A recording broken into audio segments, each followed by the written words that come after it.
우리 교회에는 네 가지의 중요한 사역의 원리를 가지고 있습니다. 예배, 선교, 교육, 그리고 목장. 하나님 앞에 예배를 드리는 것은 제가 설명하지 않아도 여러분이 잘 아시겠죠. 선교라는 것 역시도 교회가 해야 할 선택이 아니라 반드시 해야 할 일이라는 것 또한 우리는 알고 있습니다. 이 일들을 위해 우리는 끊임없이 교육하게 되어지고요. 다음 세대와 또 지금의 세대를 잇는 그 중요한 일이 교육이라는 것을 알기에 더 힘을 내고 있습니다. 그리고 모든 것들이 이루어지는 현장이 목장이 되어야 하고요. 목장 공동체 안에서 여러분의 삶의 믿음의 도전이 되어져야 하겠고요. 전인격적인 치유와 회복도 목장 안에서 일어나게 되어집니다. 열방교회의 성도라 하시면 모두가 목장 안에 들어와 계셔야 하고요. 열방교회의 중직이라 하면 모두가 목자의 역할을 해 주셔야 합니다. 그래서 예배의 기쁨을 누리는 공동체, 세상에 복음을 전하는 공동체, 주의 군사를 양성하는 공동체, 가정을 회복시키는 공동체라는 이 네 가지의 기둥을 붙잡고 달려가고 있습니다. 오늘 선교 결단주일이기 때문에 오늘은 이 네 가지 중에 선교에 대한 말씀을 함께 나누고요. 그 이후로 앞으로 3주 더 순서대로 이렇게 할 거예요. 목장에 관해서, 그리고 예배에 대하여, 교육에 대하여 4주 동안 이 주제를 가지고 말씀을 좀 나누려고 합니다. 여러분 4주 동안 마음을 열고 들어주셨으면 좋겠고, 우리 교회가 이러한 교회라는 것을 생각하며 또 함께 동역해 주시기를, 같은 방향으로 함께 걸어가 주시기를 부탁드리겠습니다. 오늘은 선교에 대한 말씀을 좀 나누시도록 하죠. 여러분, 선교는 우리가 하는 것이 아니라 하나님이 하시는 것입니다. 그래서 우리의 선교라 말하지 않고 하나님의 선교라고 우리는 말해야만 하는 것이죠. 하나님께서 선교를 시작하셨다는 말을 이 말씀에서 좀 저는 근거를 찾고 싶은데, 요한복음 17장 18절에 보면 우리 같이 한번 읽어보실까요? 화면에 띄워주시고요. 시작. 아버지께서 나를 세상에 보내신 것 같이 나도 그들을 세상에 보내었고. 아멘. 예수님께서 이렇게 말씀하셨습니다. 아버지께서 나를 세상에 어떻게 하셨다고요? 보내셨습니다. 파송하셨죠. 하늘의 영광을 버리고 권리 포기하시고 오셨어요. 이것이 선교의 본격적인 시작이 아닐까요? 아버지께서 아들을 보내신 것처럼. 그래서 예수님은 또 요한복음 3장 16절에 이렇게 말씀하시죠. 다 잘 아시는 말씀이니까 함께 읽으시죠. 시작.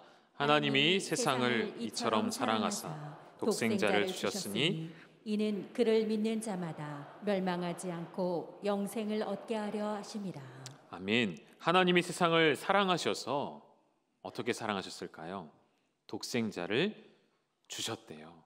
아들을, 하나밖에 없는 아들을 보내어 주심으로 하나님의 선교는 본격적으로 시작이 된 것이죠. 보냄을 받으신 예수님께서 오셔서 복음을 전하기 시작하셨고, 자기 백성들을 돌보시는 그 모든 일들이 결국은 아버지 하나님의 뜻이었다는 것이죠.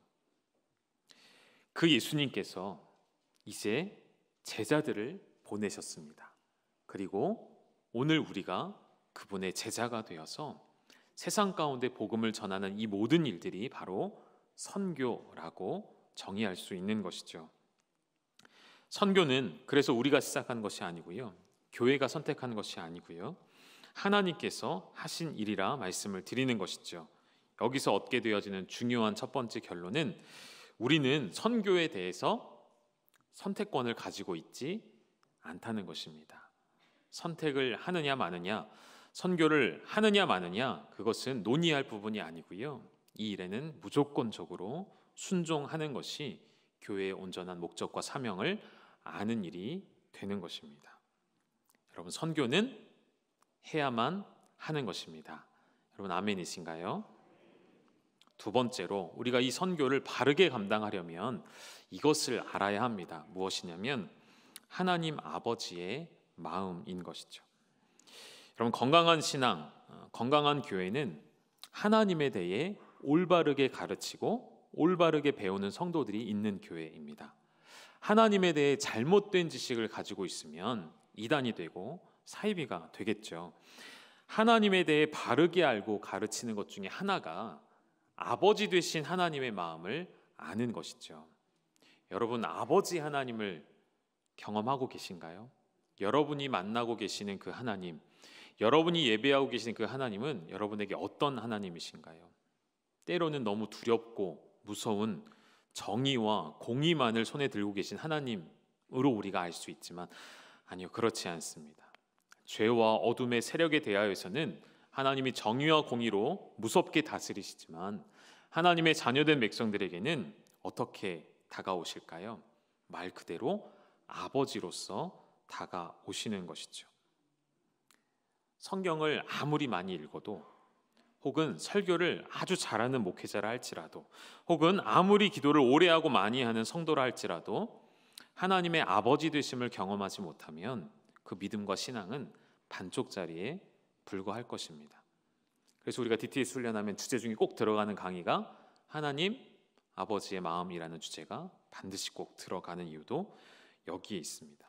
아버지의 마음을 모른 채, 혹은 아버지의 마음이 우리 안에 없는 채로 교회의 봉사와 사역을 한다는 것은, 그 결과는 자기 의만 남게 되어집니다. 내가 이렇게 했는데 밖에 남는 것은 없습니다. 아버지의 특징은 예수님의 이 말씀에서 잘 드러나죠. 목자가 99마리의 양떼가 있음에도 한 마리의 양을 잃어버렸을 때에 그 양을 찾아 헤매는 것, 그것이 바로 아버지 마음의 특징이죠. 아버지의 마음은요, 때로는 효율적이지 않습니다. 실리적이지도 않고요, 합리적이지 않을 때도 있습니다. 아버지의 마음을 가지고 하는 사역들은 합리적인 일들을 생각해서는 할 수가 없는 일이죠. 왜 저렇게 낭비하나? 왜 저렇게 쏟아붓나? 왜 저렇게 쓰나? 우리의 생각과 이치에 맞지 않을 때도 있습니다. 그러나 아버지의 마음을 갖고 사역해야 하는 일들에 있어서는 우리가 합리적인 일들과 실리적인 일들을 따지는 것이 아니라, 아버지께서라면, 아버지의 마음이라면 어떻게 하셨을까를 기억하고 그대로 행할 수 있는 우리 공동체가 되기를 간절히 소망합니다. 1년에 보여주셨던 여러분의 마음들, 미얀마를 향해 여러분이 마음 모아주셨던 것들, 우리 정정호 선교사님을 위해 마음 모아주셨던 일들, 그 안에 여러분께서 하나님 아버지의 마음을 보여주셨다고 저는 생각을 합니다. 그런 일들이 결코 효율적이지 않을 수 있습니다. 합리적이지 않을 수 있죠. 그러나 아버지께서 하라 하신다면, 아버지께서 우리에게 그 마음을 주신다면 기꺼이 순종하는 것이 바로 선교인 것이죠. 하나님 아버지의 마음을 이렇게 세 가지로 또 정리를 좀 해보고 싶은데요. 첫 번째는 조건 없는 사랑이 바로 아버지의 마음이시죠. 하나님이 우리를 사랑하시는 것을 요한일서에서는 요한이 이렇게 표현했습니다. 4장 19절의 말씀, 짧은데요, 같이 읽어보시죠. 시작. 우리가 사랑함은 그가 먼저 우리를 사랑하셨습니다. 아멘. 하나님이 우리를 사랑하신 것은 어떻게 사랑하셨다고요? 예수님의 사랑은 먼저 사랑하신 거예요. 먼저. 이것은 단순히 순서만을 의미하는 것이 아닙니다. 여러분, 간혹 여러분 부부 생활 가운데 결혼한 지 한참 지나면 누가 더 먼저 사랑했다 가지고 좀 싸우시죠. 기억이 좀 바뀌시죠. 분명히 프로포즈 받은 건 난데 왜 내가 먼저 사랑했다고 상대방이 얘기하는지 기억이 막 바뀌시잖아요. 그래서 꼭 양쪽 다 확인해 봐야지 정확하게 알게 되잖아요. 하나님께서 우리를 먼저 사랑하셨다는 것은 순서를 말하는 것이 아니고요, 저는 이렇게 해석하고 싶습니다. 가장 사랑하셨다는 거예요. 제일 사랑하셨다는 거예요. 그 무엇과도 바꿀 수 없는 사랑으로 최고의 사랑을 우리에게 행하셨다는 것이죠. 하나님의 사랑은 조건이 없는 사랑, 우리가 무엇을 잘하는가, 무엇을 잘못하는가 따지며 하시는 사랑이 아니라 우리의 약점까지도, 우리의 부족함까지도 있는 그대로 사랑하시는 그 사랑, 그 아버지의 사랑이 또 어디서 표현이 되었을까요? 돌아온 탕자의 이야기 속에 표현이 되었죠. 모든 재산을 탕진하고 돌아오는 그 아들을 바라보는 아버지, 성경에 그 아버지의 마음을 어떻게 표현했냐면, 아들이 저기 멀리 있는데 그 모습을 보자마자 아버지 마음에 측은히 여기는 마음이 있었다고 성경은 기록이 되어져 있습니다. 여러분, 측은히 여긴다는 마음은 공감하는 마음이에요. 상대방의 마음이 내게 전달이 되어졌을 때 측은히 여기게 되는 것이죠. 저 아들이 그 모습이, 그 몰골이 엉망인 채로 멀리서 아버지를 향해 터덜터덜 걸어오는 모습을 보며 아버지의 마음이 어땠을까요? 아픈 것이죠. 찢어지도록 아픈 것이죠. 그 아들이 재산을 탕진했건 낭비했건 어떤 삶을 살았건 그게 중요한 게 아니라 그 아들의 모습을 보며 그 아들의 마음이 공감되어지는 것. 여러분, 하나님은 우리가 아파할 때 당신도 아파하십니다. 우리가 연약할 때 당신도 함께 연약하십니다. 우리가 울 때 하나님도 함께 우시는 것이죠. 그것이 아버지의 마음이라는 것이죠. 나의 아픔을 당신의 아픔으로 여기시는 하나님 앞에, 때론 나의 실패를 당신의 실패로 여기시는 하나님 앞에 그 아버지의 마음을 알고 그 아버지께 나아가시기를 주님의 이름으로 축원합니다. 그 아버지의 마음을 아는 자가 바른 선교를 할 수가 있는 것이죠. 두 번째는 아버지의 마음은 자녀를 바른 길로 인도하시는 마음이시죠. 때로는 사랑만 주시는 것이 아니라 사랑의 채찍을 드실 때가 있으십니다. 하나님께서 이스라엘 백성들을 가나안 땅이라는 약속의 땅으로 보내기를 원하셨고, 그것이 중요했다면 하나님은 이집트에서 바로 가나안으로 직선으로 갈 수 있게 하시지 않았을까요? 그런데 하나님의 아버지 마음은 가나안 땅 자체가 중요한 것이 아니었던 것 같아요. 그 백성들이 바른 길을 가는 것이 중요했죠. 그래서 이스라엘 어디로 이끌어 가십니까? 먼저는 시내산으로 가게 하셔서 거기서 하나님의 율법, 하나님의 말씀을 배우게 하십니다. 그리고 그 배운 말씀, 들고 있는 말씀을 가지고 훈련시키시죠. 어디서요?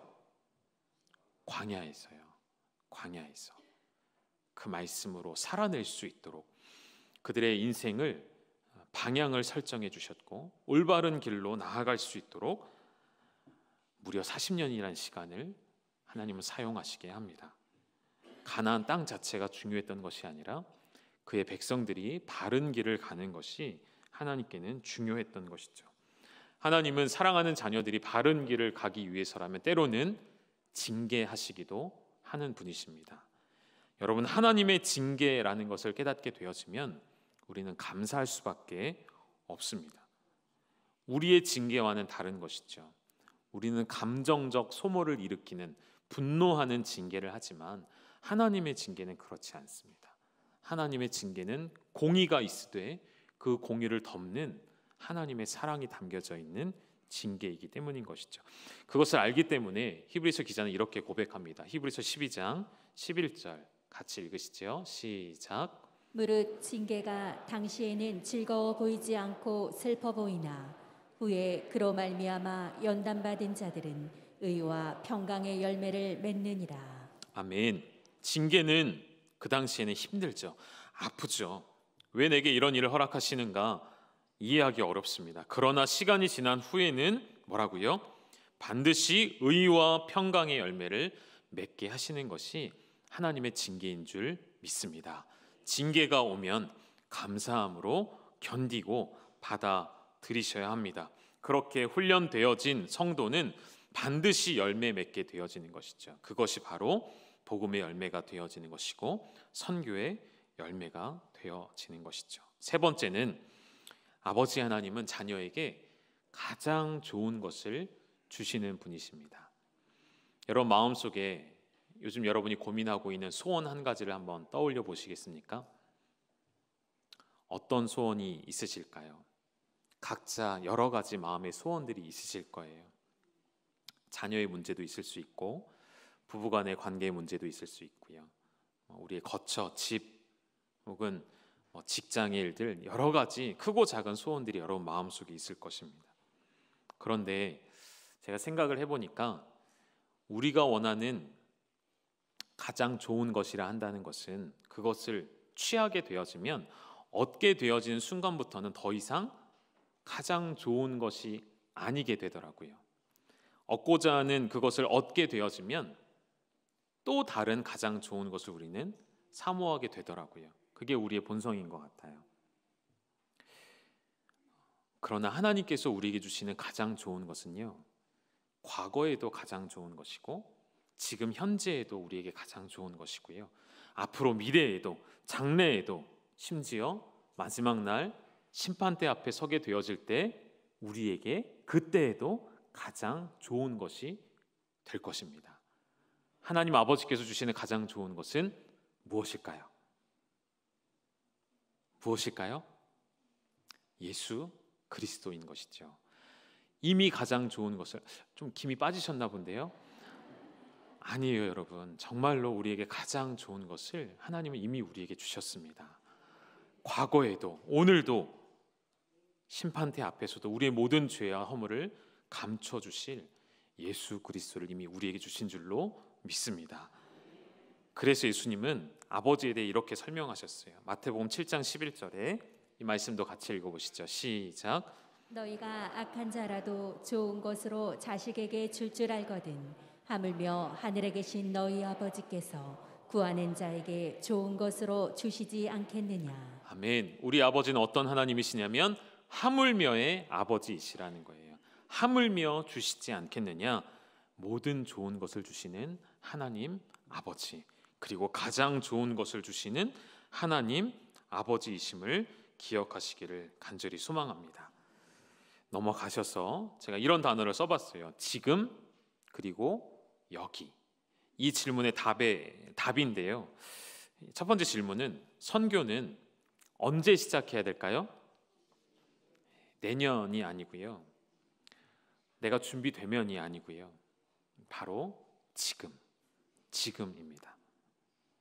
선교는 또 어디서부터 시작해야 될까요? 비행기를 타고 그래도 한 대여섯 시간은 날아가서 거기서 하는 것이 선교일까요? 아니죠. 선교는 어디서죠? 네, 바로 여기서부터예요. 그렇죠. 전도가 바로 선교이죠. 여러분의 가까이 있는 하나님을 알지 못하는 자들에게 예수님이라는 이 세 글자를, 한 단어를 선포해 주는 것부터가 선교가 되는 것이죠. 선교의 방법들을 좀 말씀드리고 싶은데, 우리가 선교라는 것을 영어로는 미션이라고 사용하죠. 미션에 S를 붙이면 이것은 좀 다른 의미가 돼요. 선교의 방법들로 쓰여지는, 구분되는 말이 되어지는데, 선교의 방법들을 우리가 이렇게 여러 가지로 좀 구분을 하기도 합니다. 해외에 나가서, 나라 밖을 나가서 하는 선교가 있을 것이고요, 국내에서도 선교는 이루어집니다. 그리고 가까이서 하는 선교를 우리는 전도라고도 하죠. 우리 교회는 매주 목요일마다 정기적으로 전도를 하러 나가고 있습니다. 이번 돌아온 주가 마지막 모임이라고 듣긴 했는데 맞나요? 네, 이제 추워지거든요. 추울 때는 또 친절하게 잠깐 쉬게 해드립니다. 잠깐 쉬었다가 날이 또 따뜻해지면 또 시작을 할 건데요. 나가서 노방전도하는 거죠. 전도지를 들고. 잘 안 들어요. 저도 2학기 시작할 때 같이 나가 봤는데요. 대부분 거절당합니다. 전도지를 주던 뭔가를 선물을 드리던 다 잘 안 받으려고 하시는데, 그 중에 한두 사람이 들을 때가 있으십니다. 마음이 열려지고 복음을 받아들여. 그럼 그걸로 충분한 것 같아요. 그것으로 우리에게 만족이 되어지더라고요. 지역 전도 끊임없이 해야 될 사명이고요. 또 하나는 이런 모든 것들을 총칭해서 우리는 썸이라고 할 수가 있는데, 여러분 자주 사용하는 말이잖아요. 썸이 뭘까요? 썸이 뭔지 잘 모르시면 아직 열방교회가 익숙하지 않으신 거일 수 있어요. 우리는 썸이라는 단어를 많이 사용하는데, 썸은 우리가 말하는 이렇게 썸 탄다 할 때 썸이 아니고요.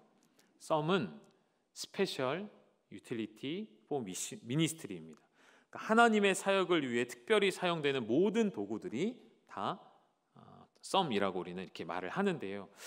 이 안에는 다 포함되어 있는 것입니다. 여러분이 관계를 통해 전도를 하든, 혹은 예배를 통해 그들에게 복음이 증거되어지든, 그들을 위해 하는 중보기도도, 우리가 모든 것, 하나님을 찬양하고 노래하는 것도, 모든 것들이 하나님의 사역을 위한 모든 도구들이 될 수 있기 때문에, 그 중에는 저는 목장도 포함되어 있다고 생각을 하는데요. 여러분, 우리 목장 공동체는 폐쇄적인 공동체가 될 수 없고 열려져 있는 목장 공동체가 되셔야 합니다. 그래서 늘 우리 옆자리에는 뭘 놔둬야 되죠? 빈자리, 빈 방석, 빈 의자를 하나 놓는 이유도 거기에 있습니다. 열린 공동체로서 믿지 않는 한 가정을 함께 관계 맺어가며 하나님의 나라에 들어오게 하는 것. 목장에서 우리가 바라고 소망하는 것은 작은 천국을 맛보게 하는 것입니다. 그 천국 안으로 그들이 들어올 수 있도록 목장에서 하셔야 하고요.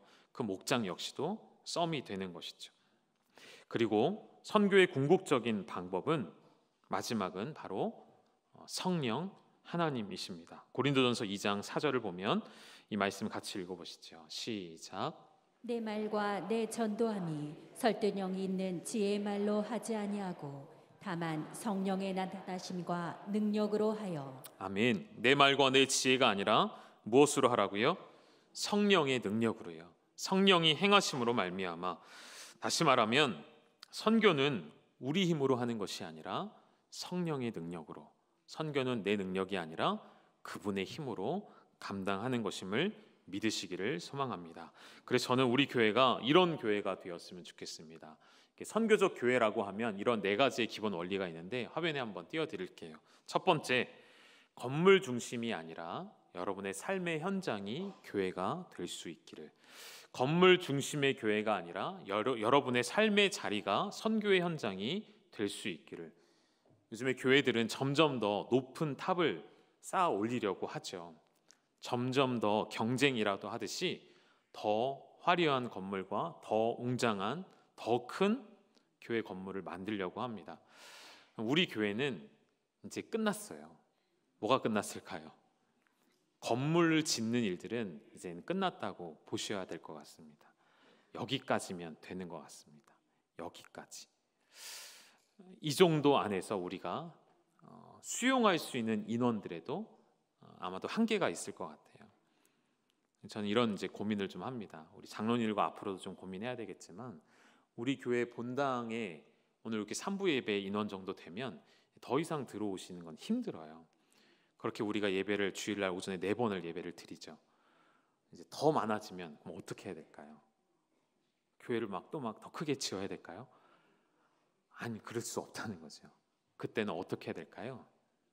그때 이제 좀 나누는 일들도 우리가 적극적으로 해야 될 것 같습니다.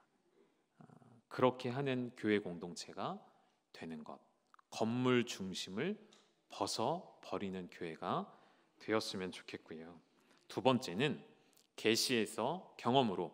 계시라는 것은 어떤 특별한 하나님의 환상을 말하는 것이 아니고요. 성경에 기록되어져 있는 66권 완성된 계시의 하나님의 말씀을 말하는 것입니다. 이 말씀을 우리는 배우고 듣고 이 말씀으로 훈련을 받습니다. 근데 거기서 멈추지 말고 말씀을 들고 여러분의 삶의 현장으로 가시는 것이 바로 선교라는 것이죠. 여러분의 목장에서 전인격적으로 경험되어지는 말씀의 놀라운 일들, 치유와 회복이 일어나는 여러분의 경험들, 말씀이 글자에서 끝나는 것이 아니라 내 안에 들어와서 말씀이 경험되어지는 신앙. 세 번째는 우리가 믿는 대상이 분명하죠. 우리는 하나님 아버지와 그의 아들 예수 그리스도, 그리고 우리 안에 내주하신 성령님의 사역들을 바라보고 믿습니다. 그런데 그 믿음에서 끝나는 것이 아니라 따르는 삶으로, 다시 말하면 여러분 예수님의 제자들이 있고요. 예수님을 함께 따르고자 했던 군중들이 있죠. 그러나 제자와 군중은 분명히 구별이 되었습니다. 어떻게 구별이 될까요? 예수님의 제자들은 예수님의 말씀을 듣고 어떻게 한 사람들일까요? 자리를 털고 일어나 따른 사람들이죠. 한 사람의 예를 들어보면 부자 청년, 그 사람이 예수님의 말씀을 듣고 감동되었습니다. 그가 메시아인 줄 알았습니다. 그리고 그의 말씀과 율법을 다 지켜 행합니다. 그런데 마지막에 하지 못했던 것이 무엇일까요? 예수님을 따라 나설 수는 없었던 것이죠. 여러분, 우리가 믿음으로만 고백되는 것이 아니라, 믿음으로 고백하고 끝나는 것이 아니라 여러분의 삶의 자리에서 일어나셔서 그분을 따라가시기를 주님의 이름으로 축복합니다. 예수님이 걸어가신 길을 우리도 따라가는 그러한 교회가 될 수 있기를 주님의 이름으로 축복합니다. 마지막 네 번째는 조금 전에 말씀드린 것처럼 성장이 아니라 확장으로 나아가야겠습니다. 위로 높이 쌓아지는 것이 아니라 위로 높이 커져가는 교회, 사이즈가 커지는 교회가 아니라 여러분이 흩어져서 여러분의 목장 하나하나가 교회가 되셔서 여러분 안에서 복음의 역사가 일어나고 전도의 역사가 일어나고 선교가 되어지는 그러한 공동체. 그래서 열방교회가 위로 높아지는 것이 아니라 의정부 땅을 덮게 되어지는 그러한 선교적 교회가 될 수 있기를 여러분 그렇게 함께 만들어가 주시지 않겠습니까?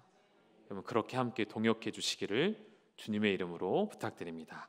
우리 함께 기도하시겠습니다. 하나님 아버지, 우리에게 선교가 선택이 아니라 주의 명령이시고 우리가 시작한 일이 아니라 하나님이 행하신 일임을 알게 하시니 감사합니다.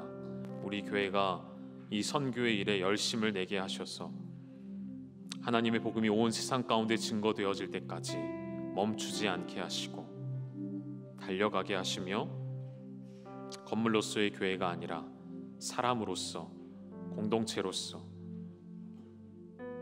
예배하며 하나님의 도를 전하며 예수 그리스도를 나타내는 그러한 하나님의 진실한 공동체에 이루어가게 하여 주시옵소서. 우리를 그 일에 사용하여 주시니 감사드리며 예수님의 이름으로 기도드립니다.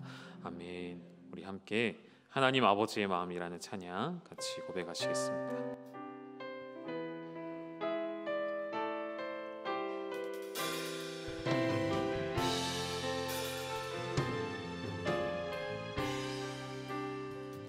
아버지 당신의 마음이 있는 곳에 나의 마음이 있기를 원해요.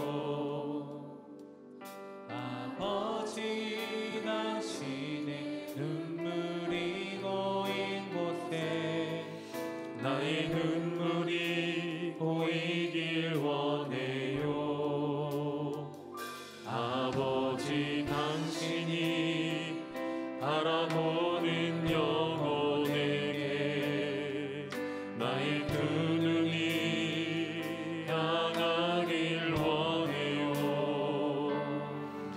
아버지 당신이 울고 있는 어두운 땅에 나의 두 발이 향하길 원해요. 나의 마음이 아버지의 마음 알아 내 모든 뜻 아버지의 뜻이 될 수 있기를 나의 마음이 아버지의 마음 알아 내 모든 삶 당신의 삶 되기를. 우리 말씀을 기억하면서 함께 기도했으면 좋겠습니다.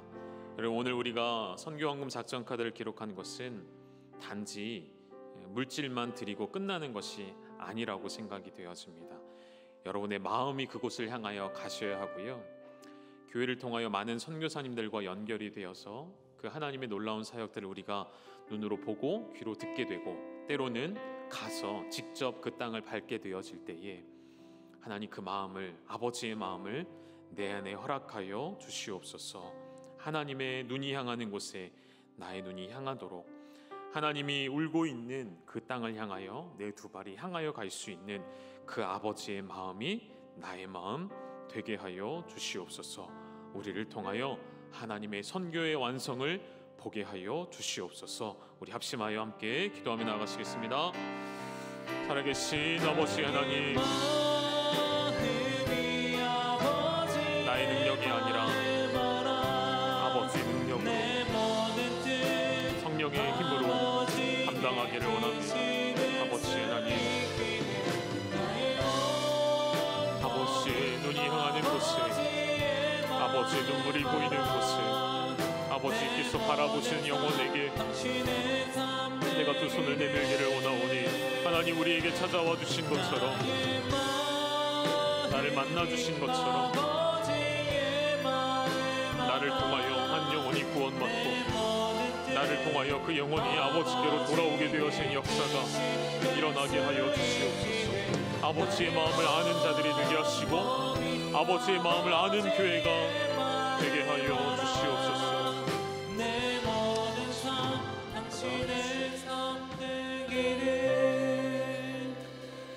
우리 주님 예수 그리스도의 은혜와 하나님 아버지의 가장 좋은 것 주신 사랑하심과 성령의 교통케 하심과 우리의 능력 되심이 하나님의 선교에 초대되어 그 일에 동역하며 그 일에 귀한 도구로 부름 받았음을 기억하고 그 영광스러운 일을 통하여 우리도 하나님의 선교를 바라보며 그 일의 완성을 보게 되어지며 그 일에 아낌없이 나의 삶을 드리기를 결단하는 사랑하는 열방의 모든 가족들과 이 교회 위에와 지금도 보이지 않는 곳에서 생명을 걸며 자신의 인생을 내걸며 모든 권리를 포기한 채 희생하고 헌신하며 살아가시는 우리 모든 사랑하는 하나님의 종된 선교사님들을 위해 이제로부터 영원토록 함께 있을지어다. 아멘.